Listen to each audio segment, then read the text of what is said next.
Well, I make it just on 7, so I might make a start. And first of all, welcome tonight and for coming along. And my name is Firth. I'm a Buteyko practitioner. Now, Buteyko is a very difficult word for people to say, let alone spell. Many people think it's a Japanese word. It's actually a Russian or Ukraine word. It's the surname of this gentleman here. If you want to know how to say Buteyko, you just say potato and put a but in front of it, and you're not too far wrong. Okay? In fact, my daughter says to me, "Dad, are you going potatoing tonight?" And I say, yes. First of all, a little bit of history on who Buteyko was, and more importantly, what his discovery was back in the 1950s. How he struggled for recognition with this discovery for over 30 years in the Soviet countries, and how the method got out to the Western world, and lucky for us, the first country that it came to was here in Australia in the early 90s. Now I'll talk about my own history, struggling with these conditions and that of my family, and tell you a little bit about the media that have featured the success of the Buteyko method, both on the telly and in print. Now when you first hear that simply by changing the way that you've come to breathe, you can have such profound improvement in your asthma and your sinusitis, shortness of breath, sleep problems such as snoring and gasping, and disturbed sleep, anxiety symptoms. Just by changing the way that you breathe, it is a little bit hard to accept. So I will go through the scientific basis of how and why the method works, and so that you can understand why your body gives you these particular conditions. Now, some of you may know that to do the Buteyko course of breathing retraining for your own health, it actually is a course that takes 5 sessions, usually over 5 consecutive days. This is actually the first session of the course. However, I want you to treat today's session purely as a free seminar. There's no obligation to go any further. I'll give you a lot of information today, but I'm also going to do some practical work with you as well. So hopefully you can go away and start to make some changes and hopefully get some improvement.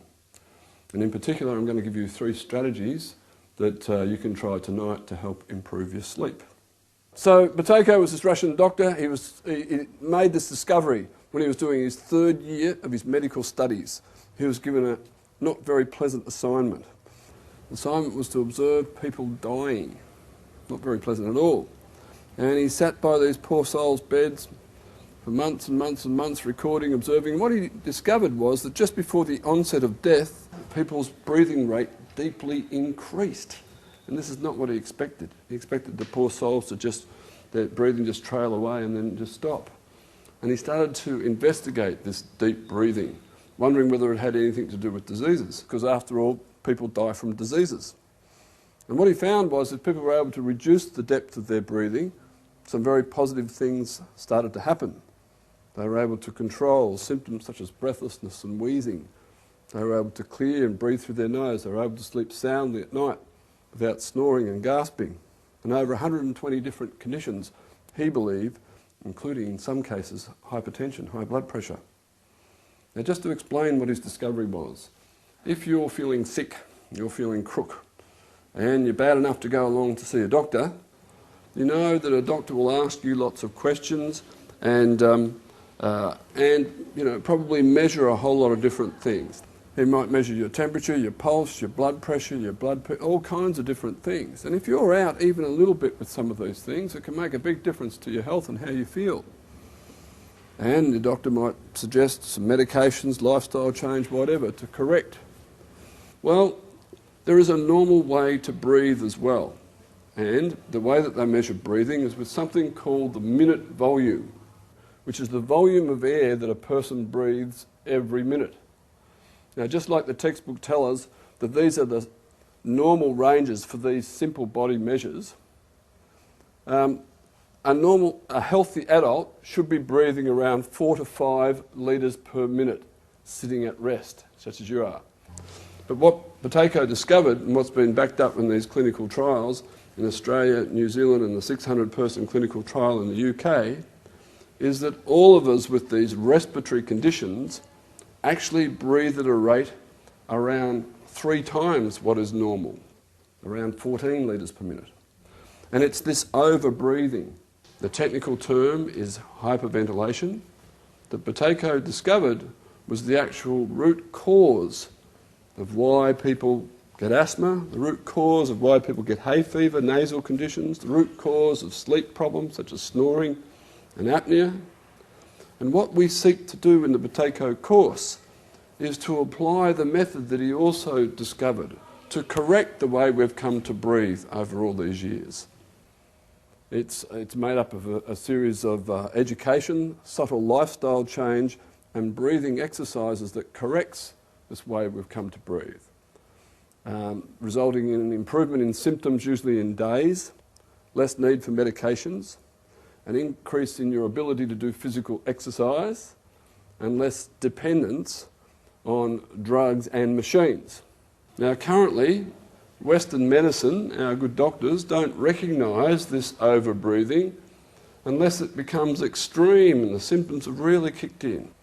And of course they think it's the triggers that are the cause of asthma and hay fever. So we're expected to rip up the carpets, don't go outside in the springtime, stay away from people wearing perfume or smoking, and take medications simply to reduce the symptoms. Or in the case of snoring and sleep apnea, we're expected to wear uncomfortable devices in our mouth or machines on our masks on our face for the rest of our lives, simply to reduce the symptoms of the problem. But as you're probably aware in life, if you don't attack the root cause of a problem, then the problem usually doesn't go away, and often the symptomatic treatment can cause a new problem which is just as bad as the first. So just to make it perfectly clear what I've said here, what I'm saying is that the reason why you might get asthma, the reason why you might get nasal problems, the reason why you get hay fever and the reason why you snore or gasp or stop breathing at night is because you've come to breathe too much. Now, when I first heard this over 8 years ago, and I suffered from asthma, chronic sinusitis, blocked nose, and sleeping problems for over 40 years, I came along to one of these seminars and someone was standing up the front telling me I was breathing too much. I found it very, very hard to accept. Because whenever I was in trouble, whenever I was struggling, I always felt I wanted to breathe more, not less.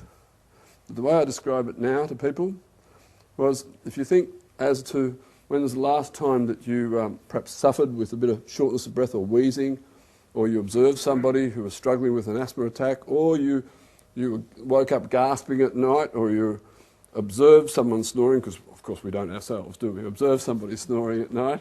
If you looked at the way they were breathing at the time and compare it to the way that I'm breathing right now.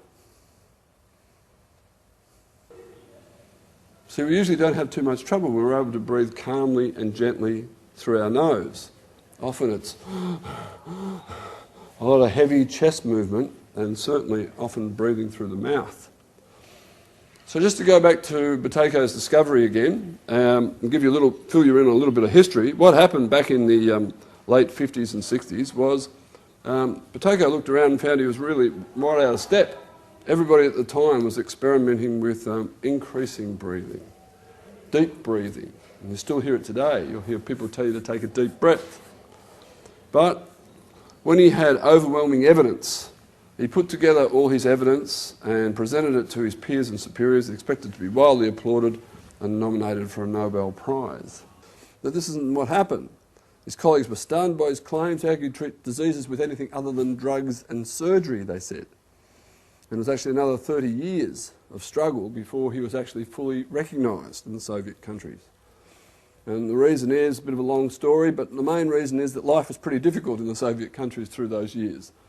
People were concerned about fundamental things such as food on the table and a roof over their head, let alone coming out on a winter's night like this, listening to some bloke like me talk about breathing for a couple of hours, okay?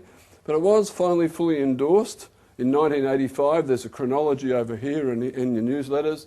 1985 was the first endorsement under ministerial order of the Buteyko method as the first line of treatment for people with these respiratory conditions.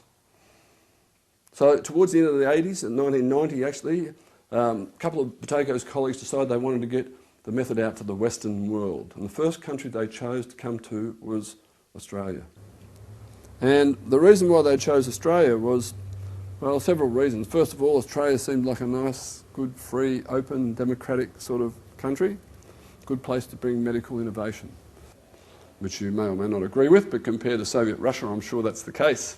The other reason is Australia has one of the highest incidents. Australia and New Zealand has one of the highest incidents and death rates in the world from people suffering from asthma.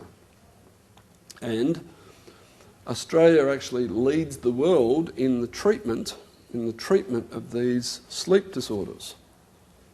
So a gentleman by the name of Alexander Stelmatsky, the author of this dark blue covered book here, he's written another one on sleep and insomnia. Alexander Stelmatsky's name was, or known as Sasha, came to Sydney, started working and started training people in the Buteyko method. And slowly people started to go along to these breathing courses, having their breathing retrained. And word started to get out. People were able to clear and breathe through their nose for the first time in their lives. They were able to control symptoms such as asthma and wheezing and reduce their need for medications. They were able to sleep soundly through the night with more energy, not gasping or snoring. And word started to get out. What was this new method? You know, is it going to be available to all the people? You know, and pressure started to build on the medical authorities to have a position. And the pressure increased when the TV stations started to pick it up. And the first program featuring the success of the Buteyko method was screened on A Current Affair in about 1993. And in the first 2 years that Sasha the Russian worked in Australia, it's estimated he taught between 1,000 and 2,000 people. And there were no less than 11 different TV programs featuring the success of the Buteyko method. You may be surprised to learn that since the early 90s, there's now been over 45 TV programs screened on Australian television featuring the success of the Buteyko method. Has anyone ever seen it on telly? Yeah, there was one this year on What's Good For You, that program on Channel 9. And there wasn't much last year, but there was about 5 the year before, mainly on snoring and sleep apnea. A lot of the original ones were on asthma. Anyway, the pressure built, and the first trial in the Western world was held on the Buteyko method. It was held in Brisbane at the Mater Hospital. It was done with asthmatics initially. 40 people were chosen. The average length of time that they had asthma was 19 years, so these people were serious asthmatics. They were divided into 2 groups of 20. One group did the standard Buteyko course with Sasha the Russian, 5 sessions over 5 days of roughly 90 minutes, very similar sort of structure that we still use today. The other group were given standard asthma education and management by a trained respiratory physiotherapist from the Queensland Asthma Foundation. And after 12 weeks, the 2 groups were compared. And the people who did the Buteyko course reported their need and use of reliever drugs had reduced by 92%. For those of you not familiar with asthma, these are the puffers that people take when they can't breathe. Their need and use of preventer medication had reduced by 49%. They had a 71% reduction in all symptoms. And both groups were asked to compare quality of life parameters. And the main quality of life parameters they were asked to rank were the amount of coughing, the amount of mucus produced, the quality of their sleep, and their ability to do physical exercise. And all the people who did the Buteyko course reported a great improvement in their quality of life. The people who did the standard asthma education and management are very similar to what's still done today, how to take the drugs correctly, all that sort of stuff, monitoring them over the time. Well, they had no change in the amount of medications they needed. They were still taking the same volumes that they were at the start. They had no improvement in symptoms, and they reported no improvement in their quality of life. You're probably all sitting there thinking, well, gee, if this happened over 12 or 13 years ago, how come we don't hear more about the Buteyko method? And how come we don't hear it from our doctors? Well, at first, there was lots of news. There was lots of things written up. There was lots of media. Doctors gasp at Buteyko's success was written up in the Australian Doctor. Study explains success of Buteyko. Buteyko OK trial finds. Asthma hope in method. All this positive media came out. But the medical authorities are very conservative. They're very slow to change their practices. They were a bit overwhelmed by the results. They certainly weren't expecting them. And Charles Mitchell, who headed the study, said, look, I think we should do more research before I start recommending a change in the way that we manage these conditions. Fair enough. So the call went out for more research, bigger trials and so forth. And the sad fact is it's now 2007 and there hasn't been hardly any other medical research done in Australia, virtually none, in order to change people's minds. And I don't know whether you know much about medical research, and the reason why this may have happened is because medical research tends to be an expensive and competitive business. Lots of people would like access to very few funds. And the funding for medical research tends to come from the companies involved in the current forms of treatment. So you're not going to get a pharmaceutical company investing in medical research to prove that you don't need as much of their medications. Similarly, in the area of sleep apnea and snoring, you're not going to get a company investing in medical research to prove that you don't need their expensive machines for the rest of your life. They're not in that business, really, are they? But when you look at the cost of the health budget in Australia, let alone the cost on people's lives and the absolute scandal that people actually still lose their lives because of asthma in Australia, why the government hasn't stepped in and done more completely defeats us. But then again, you won't be surprised to hear that we live in a world that's not that perfect, and our health system isn't that perfect. But that's the bad news. There is some good news, and the good news is there has been a large clinical trial held not in Australia but in the UK, and it features this lady by the name of Jill McGowan. She was a Scottish nurse who specialised in these respiratory conditions. She suffered with asthma herself. She used to take the nebuliser 3 or 4 times a day. She was one of the first prescribing nurses in England, sort of halfway between a doctor and a nurse, treating people with these conditions. And when Sasha the Russian left Australia after 5 years and started working in the UK, she was recommended to go along to learn about this by a doctor. And she resisted it. What could this Russian teach her about? She was the expert in this area. But finally she went along, and she was amazed at her improvement in such a short space of time. And then she realised, of course, that the way she'd been treating people all these years wasn't the best way, and that working class people wouldn't get access to this method unless doctors would recommend it, and they could get it through the national health system.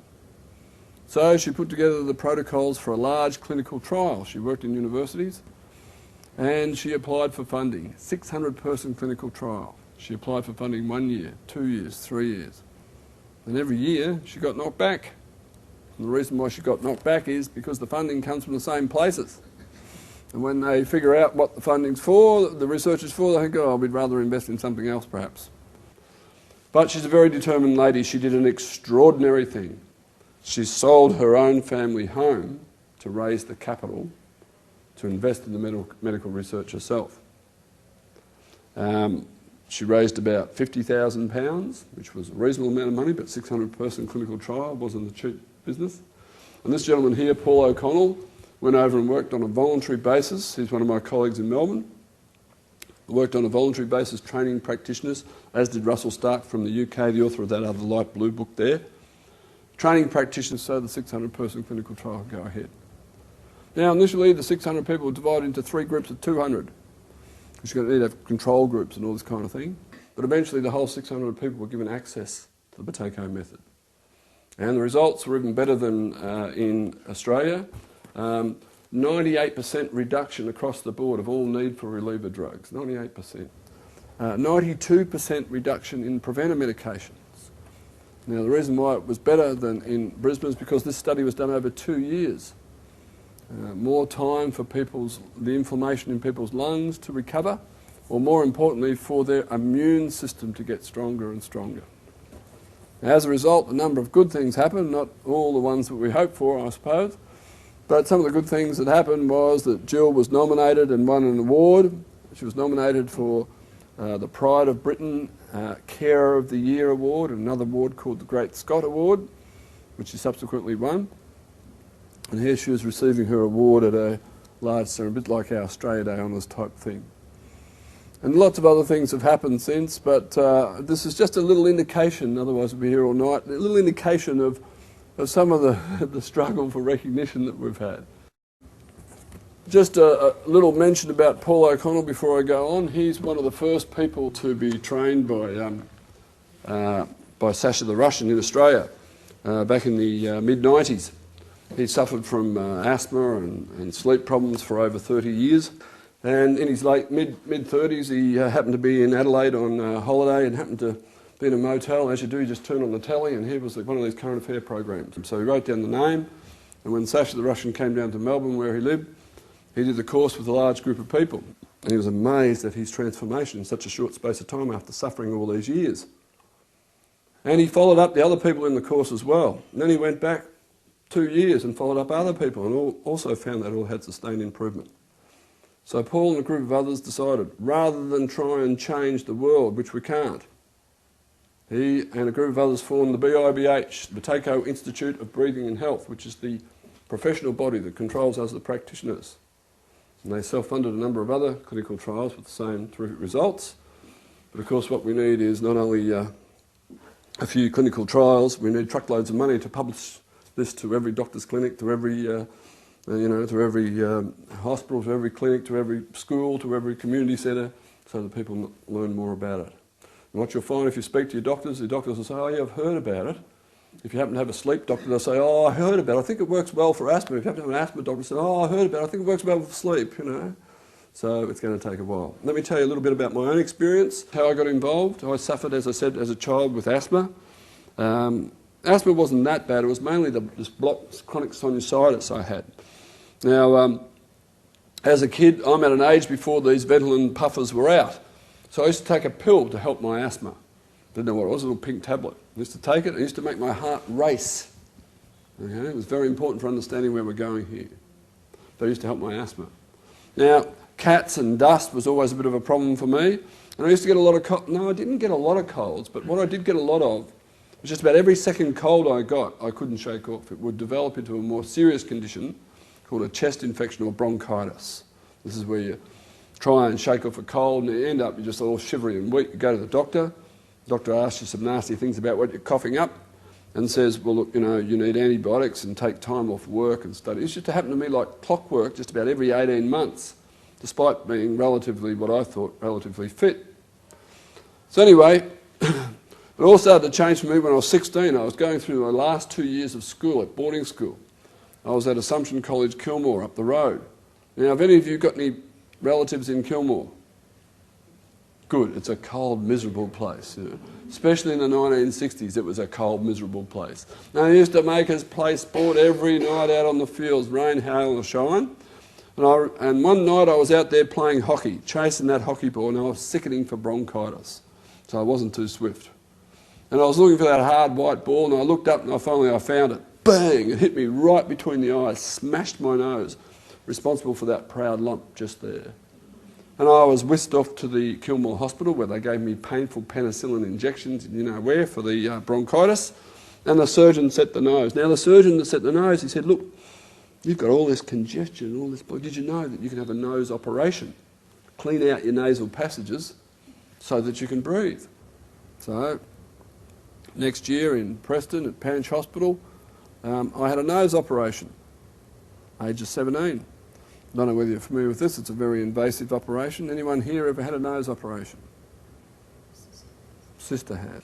Okay, it's about right. Usually about 1/3 to 1/6 people who come. Okay, this is quite an invasive thing. They give you drugs to make even my big nose even bigger. They go and drill out all the passages, okay, and they stuff it full of about 1 metre of gauze up either side.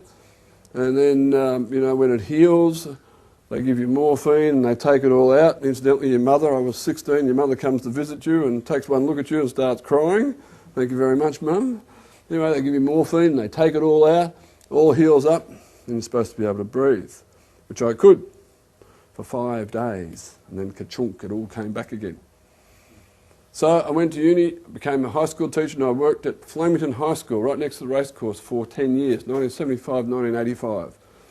And by now I'm in my 20s. I wasn't getting much asthma because I wasn't running around much. But by now I had myself a Ventolin puffer and it was fantastic. If I couldn't breathe, I'd just have a squirt of this and instantly my air tubes would open up. But pretty soon I found I needed 2 puffs and 3 puffs and 4 puffs and more and more. And once I got caught without my medication, got very anxious, very stressed, very upset and had a massive attack. Ended up in St Vincent's Hospital where they gave me strong injections which made my heart race. That probably saved my life. Now, during my 20s I started to get these sleep problems. Now, it wasn't that I couldn't go to sleep, I slept okay, but I was falling asleep during the day. I'd have a meeting at the school in the afternoon at 2:30, bang, I'd be out. At night I'd go home and have a meal, fall asleep, and I was only in my 20s. Now, back in those days, we're talking the mid-70s and late 70s, nobody talked about sleep apnea very much. I was told I snored, but everyone snored. We used to laugh about snoring. Remember when we used to laugh about snoring? We don't laugh about snoring so much anymore, do we?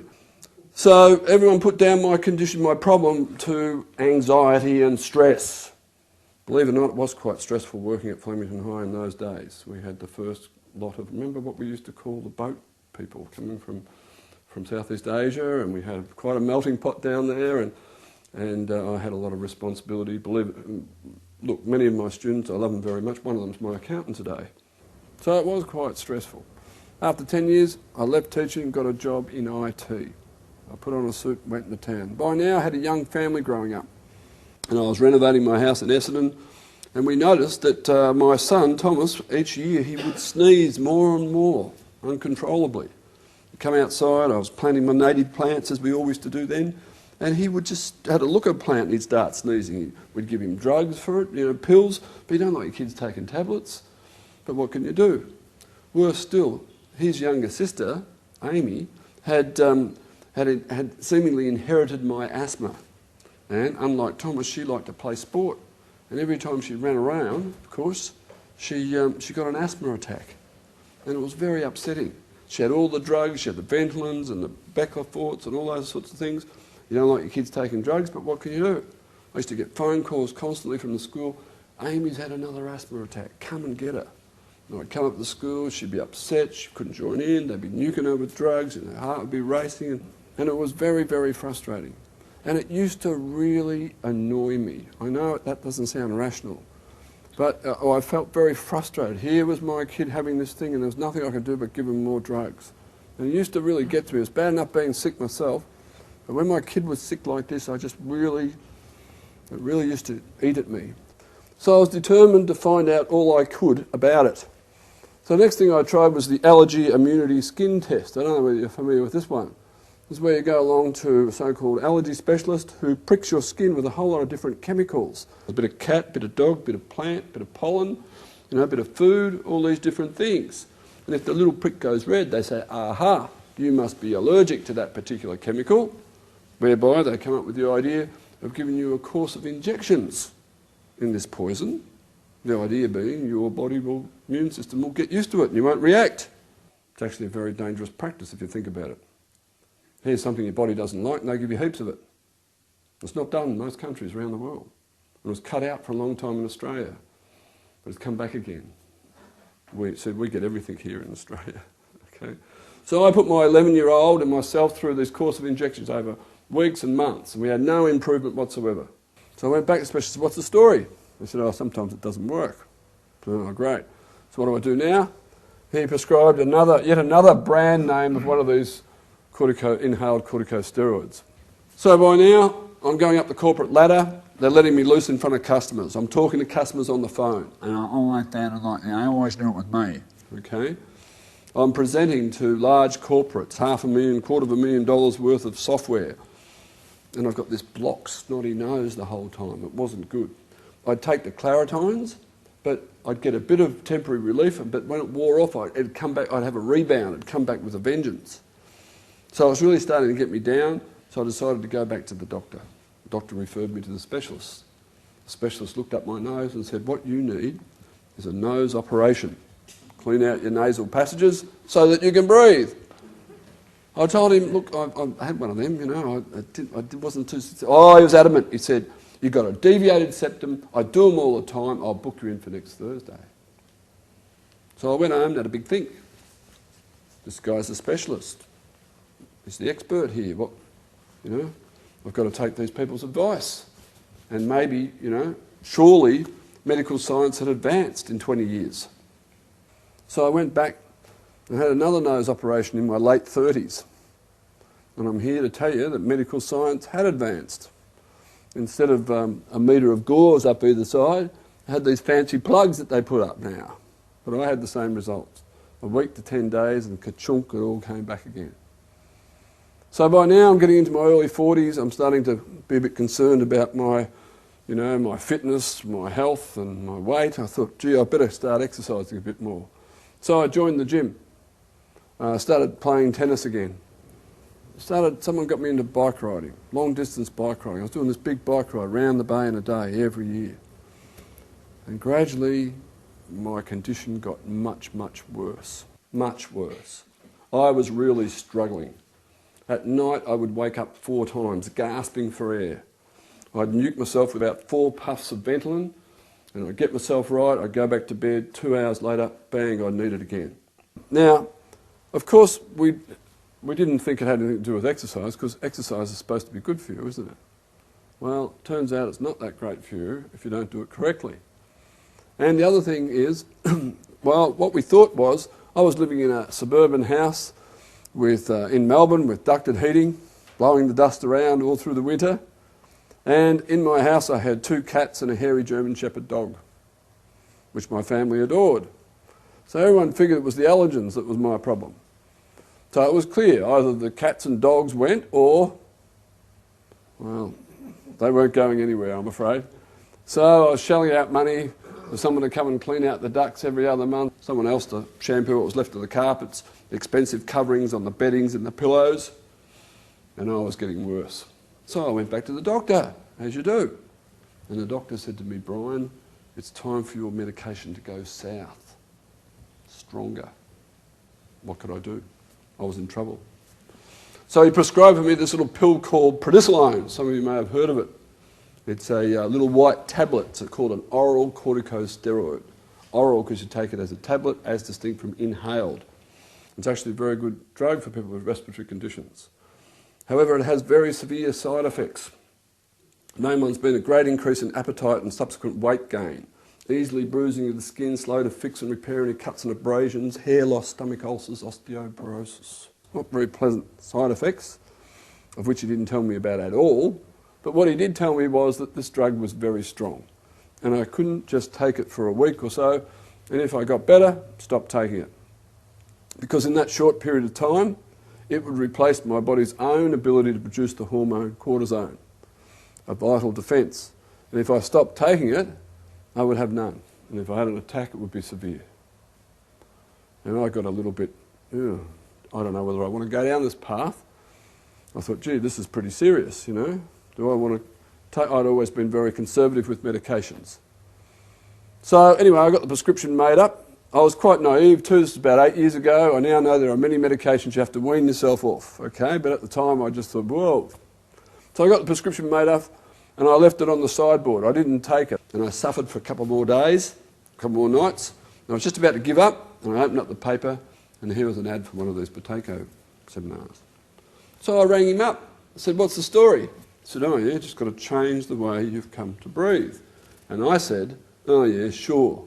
After all I've been through, it can't be that simple. He said, you know, it's not that simple. But he said it was based on something called the Bohr effect. He said, it's in all the medical textbooks, look it up, learn a bit about it. And I did. And I encourage you guys to look it up as well. It's easier today to look up things because we have something called the internet. And if you put in your Google the words Bohr space effect, you can have a bit of a read about it. So I looked it up, I read a little bit, didn't understand it all, but I decided to do his Buteyko course.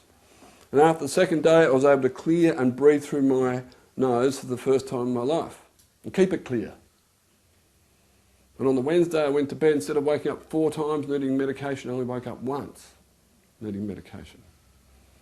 And on the Thursday, I slept through the night, I was told I didn't snore. I needed no medication at all, and I woke up with more energy than I'd had for years. And that was pretty much the end of my problems. I had to continue to work on the method and apply all the little techniques until it all became automatic and my breathing became more normal automatically.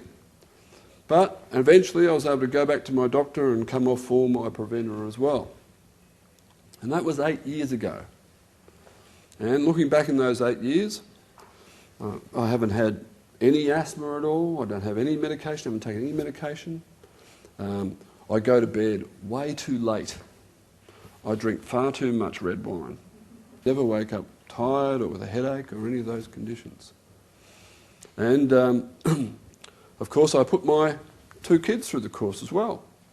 Thomas no longer sneezes non-stop for 6 months of the year. Shocking hay fever. We don't have any tissues in our house that he can leave in his pockets on laundry day. You know? And Amy doesn't have any asthma at all. She doesn't take any medications whatsoever. Okay, she plays lots of sports. She's now 20. She joins the gym. And she doesn't have to put up with any of these conditions. So yes, I did very well on the Buteyko course, but it wasn't without some effort. It does take a bit of effort to change the way you've come to breathe over all these years. And I was given a number of challenges. But the main challenge that I was given, the biggest challenge, most important challenge that I was given, is the same challenge that I give you people that come along to these seminars that I run every week. And the challenge that I'd like to give you is, what I'd like you to try and do for the next 24 hours is only ever breathe through your nose. Now, you're allowed to speak, right? You're allowed to eat, you're allowed to drink, but the rest of the time I'd like you to have your lips sealed, breathing only in and out through your nose. Now, so I'd like you just to observe yourself, see how you go. Now, when I suggest this to people who come along to these seminars, most you're all sitting in the chair, you think, what's the big deal, that's not that hard, you know. But most people fail the challenge the minute they get out of their chair to walk out the door. Mouth comes open. You go outside and the cool air hits you. Mouth comes open. You reach over to pick up something, do up your shoe or whatever. And what about when you eat? Are you one of these people that eats air and food at the same time? What about when we brush our teeth, wash our hair? Most people find this impossible when it's first suggested to you. So I'd like you just to observe yourself. And what about when we go to sleep?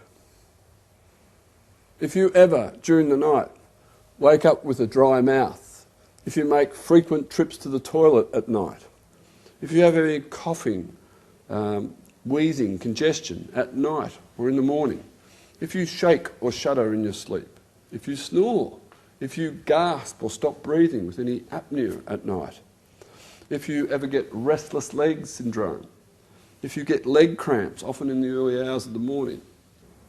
And the final one is, I suppose, no matter how early you go to sleep, no matter how many hours you spend sleeping, you still wake up and find yourself tired and sleepy during the day.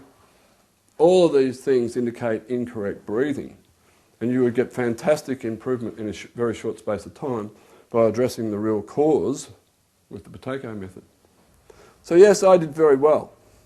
And as I said, that was 8 years ago. And looking back in those 8 years, I haven't had any asthma medication, any medication really at all. I no longer snore. I go to bed way too late. I drink far too much red wine. And I never have a headache. I'm never tired or sleepy during the day. And looking back, I hardly get any colds anymore. I do get the odd sniffle, but you know, I haven't had bronchitis once, not once. I used to get it every 18 months like clockwork. And I put my kids through. Thomas no longer sneezes non-stop for 6 months of the year with hay fever. We don't have any tissues in our house that he can leave in his pocket on laundry day. And Amy doesn't have any asthma at all. She doesn't take any medication whatsoever. She's now 20 and she's got the rest of her life not having to put up with these conditions. She plays lots of sport. Now, Amy was about 13 when I discovered this. Thomas was about, 15 or 16. And they've got the rest of their young lives, hopefully, the rest of their lives not having to put up with these conditions. Not only the particular condition they had at the time, but all the other conditions, the energy and the sleep and the hay fever and all the rest of it. I was 45, I don't have as much time left as they do. But what time I do have left is no comparison compared to what it was like before. We just don't know, you just don't know what you're missing out on, you know. So what I did over the next couple of years, I kept working in IT. I worked for IBM for a while, but I was always intrigued by this because I'd worked hard with my kids and I felt so rewarded that I was able to change all that and control things. So about 4.5 years ago, I started studying to become a practitioner. Training to become, it took me 2 years part-time. And during those 2 years, I had to observe 70 people going through a Buteyko course, case studies and the works. And 2.5 years ago, I became a full-time practitioner. And this is all I do, all I've done for 2.5 years, 40 weeks a year. I've personally taught over 1,300 people myself. And what I find these days is that most people who do Buteyko today do it specifically for snoring and sleep apnea. Most people, 70%. Still good 30% of people with asthma, sinusitis, anxiety, chronic fatigue, disturbed sleep, but most of them for snoring and sleep apnea. One of the reasons is the rise of treatment of sleep apnea and also the increase in the incredibly strong drugs for asthmatics who have their asthma suppressed, think they're okay.